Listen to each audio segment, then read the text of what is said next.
विधि सकल मनोरथ करही, बचन सप्रेम सुनत मन हरही। सिय मातु तेहि समय पठाई, दासी देख सु अवसर आई।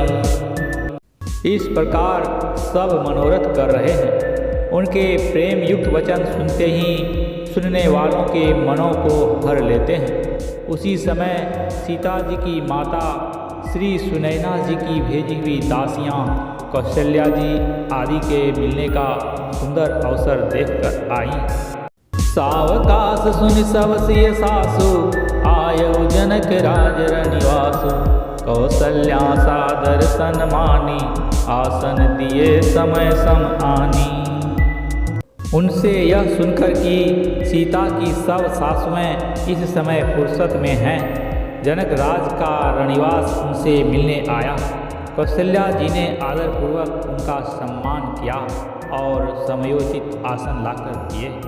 सीलु स्नेहु सकल दुओरा, जवहि देख सुनि कुलिस कठोरा। पुलक शिथिल तन बारी बिलोचन, महिनख लिखन लगी सब सोचन। दोनों ओर सबके शील और प्रेम को देखकर और सुनकर कठोर वज्र भी पिघल जाते हैं। शरीर पुलकित और शिथिल हैं और नेत्रों में शोक और प्रेम के आंसू हैं। सब अपने पैरों के नाखूनों से जमीन कुरेदनी और सोचने लगी। सब सिय राम प्रीति किसी मूर्ति, जनु करुणा बहु बेस बिसूरति। सिय मातु कह विधि बुद्धि बाकी, जो पय फेन फोर पबिटाकी।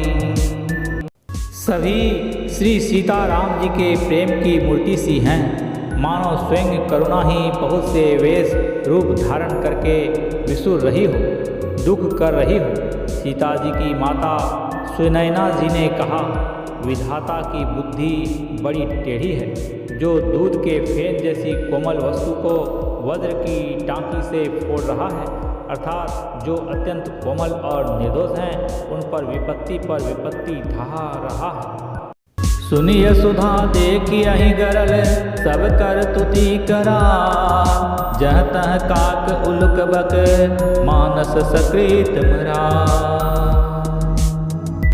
अमृत केवल सुनने में आता है और विष जहाँ तहाँ प्रत्यक्ष देखे जाते हैं।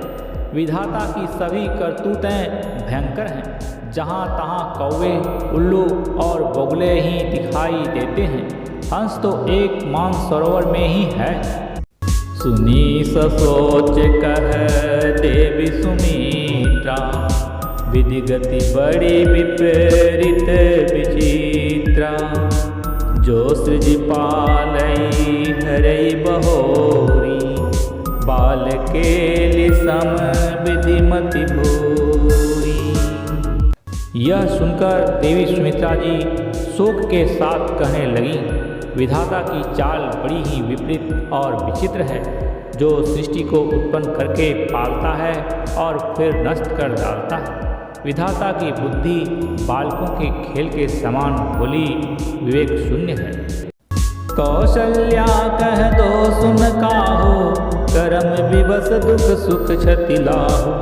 कठिन करम गति जान विधाता, जो शुभ अशुभ सकल फल दाता। कौशल्या जी ने कहा, किसी का दोष नहीं है। दुख सुख हानि लाभ सब कर्म के अधीन है। कर्म की गति कठिन है, उसे विधाता ही जानता है, जो शुभ और अशुभ सभी फलों का देने वाला है। ईस रजाय शीस सब ही कह, उत्पत्ति थी लय विसव अमी कह। देवी मोह बस सोची अबादी, विधि प्रपंच अस अचल अनादि। ईश्वर की आज्ञा सभी के सिर पर है। उत्पत्ति, स्थिति और लय तथा अमृत और विष के भी सिर पर हैं। हे देवी, मोहवश सोच करना व्यर्थ है। विधाता का प्रपंच ऐसा ही अचल और अनादि है।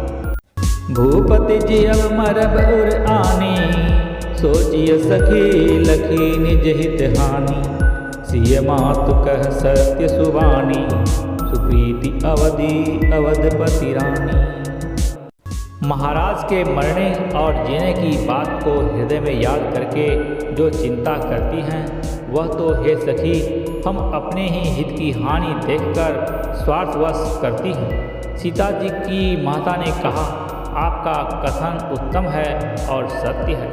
आप पुण्यात्माओं के सीमा रूप अवधपति महाराज दशरथ जी की ही तो रानी हैं, फिर भला ऐसा क्यों न कहेंगी।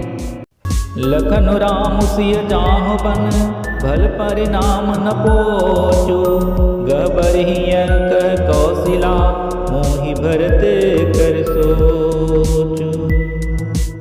कौशल्या जी ने दुख भरे हृदय से कहा, श्री राम लक्ष्मण और सीता वन में जाएं, इसका परिणाम तो अच्छा ही होगा, बुरा नहीं। मुझे तो भरत की चिंता है। स्यावर रामचंद्र की जय।